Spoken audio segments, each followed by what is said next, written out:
symboliquement comment j'ai pu fêter mes festivités. Qu'est-ce que vous direz? Un chef traditionnel, oui. Allez-y. Un chef traditionnel, pour moi, est le représentant de la population de son ressort territorial vis-à-vis du pouvoir central.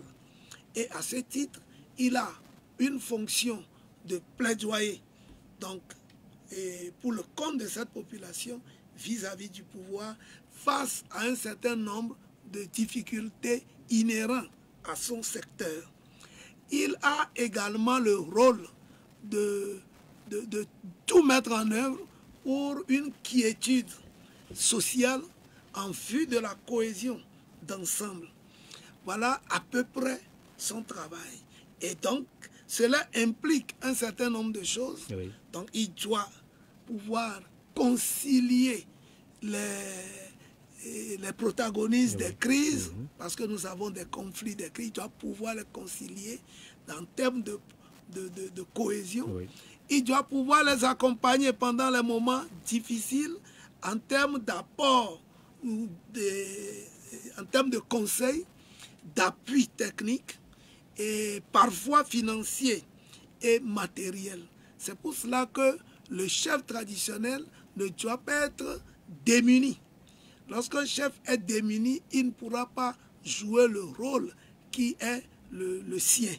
Donc, un chef doit pouvoir être au-devant des difficultés pour pouvoir aider à leur règlement. Oui. À défaut, donc dans son plaidoyer, faire relayer ces difficultés-là au pouvoir central, oui. Parce que c'est leur travail de prédilection. Oui. Ils sont là pour soutenir la population. On sait que dans le temps, les populations travaillaient pour le chef. Aujourd'hui, qu'est-ce que la communauté fait pour vous aider en tant que chef? Disons que je serais dans le rural, que j'allais avoir un champ, il y aura des travaux communautaires, donc les gens vont travailler pour moi.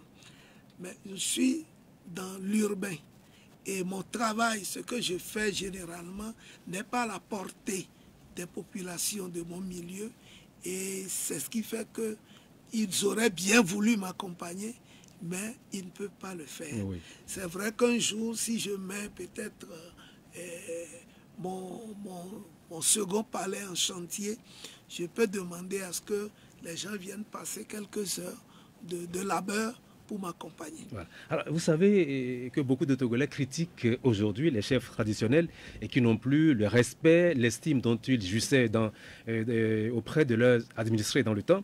Alors, comprenez-vous ces personnes et que faire pour redresser aujourd'hui l'image du chef traditionnel? Non, il faut redresser d'abord l'image de la chefferie traditionnelle. C'est parfait, allons-y. Et partant du chef.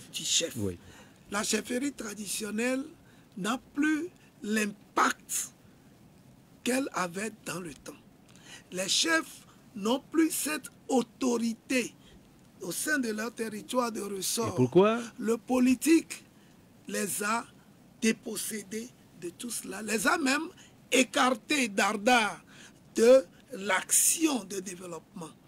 Lorsque vous prenez un chef aujourd'hui, il n'est pas nanti, il se débrouille comme l'homme du commun. Peut-être qu'il va faire le job même parmi ses administrés quelque part chez un sociétaire. Comment voulez-vous que celui-là qui partage le quotidien avec ce chef le trouve exceptionnel ou le trouve non pas ordinaire? Vous vous frottez les uns contre les autres tous les jours. Il apprécie tes limites.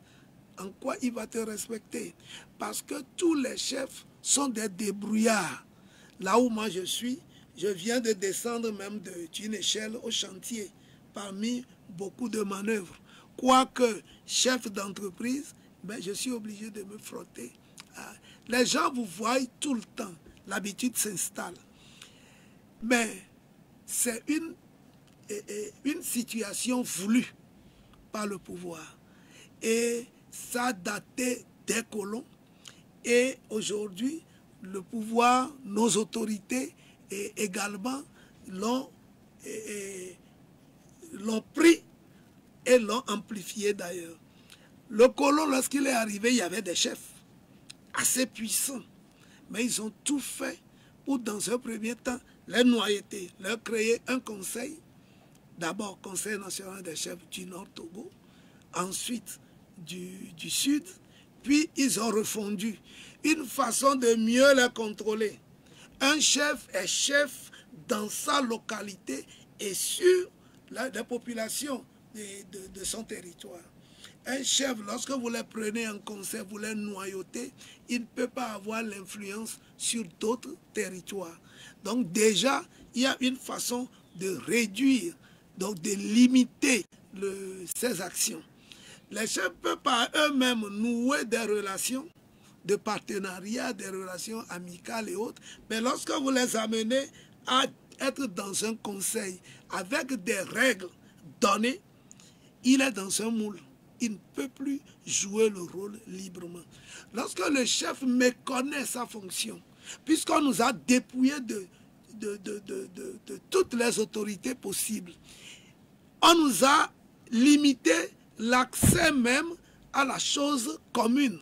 Par exemple, si un chef ne peut pas siéger dans aucune institution de l'administration, à moins de démissionner ou d'être mis en disponibilité. Pourquoi?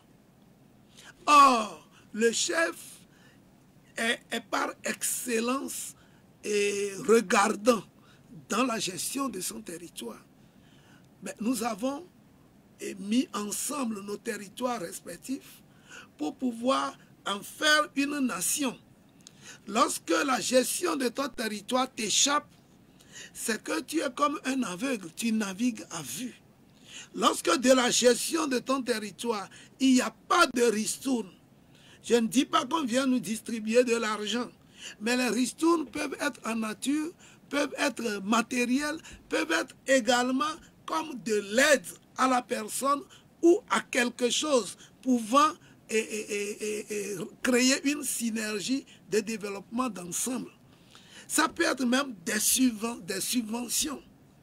Mais aujourd'hui, nous ne bénéficions de rien de ces choses. Donc la gestion de notre territoire même nous échappe. Le fruit donc de cette gestion, nous le méconnaissons. Comment le chef va pouvoir être nanti de quelque chose et planifier le quotidien et puis le développement de son territoire. Oui, à vous écouter, voilà, tout est de la faute du politique, mais les gens accusent le comportement aussi de certains chefs qui par les actes qu'ils posent, voilà, s'exposent aussi au mépris. Oui. Les chefs sont également des hommes. Oui, des êtres humains. C'est vrai que on est chef, naître. Oui. Si tu es chef, c'est que tu nais de par ta naissance même, on peut déjà dire celui-là, c'est un chef. Oui. Mais tu peux ne pas jouir de la chefferie jusqu'à partir. Oui. Ensuite, lorsque tu es de la chefferie, on t'intronise, tu dois observer un certain nombre de temps pour que la chefferie te gagne, oui, avec ses comportements, ses règles, ainsi de suite. Mais si tu n'es pas de la chefferie, tu ne peux jamais exceller dans cette chefferie. Tu seras soit un poltron, un menteur, et disons un coureur de jupons, et tu auras toutes les tares possibles. Oui. Mais sachez que la misère aussi réduit.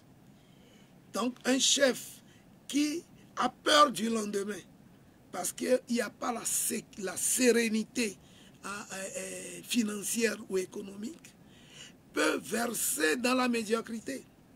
Et parfois certains sont chefs parce qu'on le leur a proposé, parce qu'ils ont une éminente personnalité là où on reconnaît les chefs et on lui a préparé un dossier du genre. La plupart de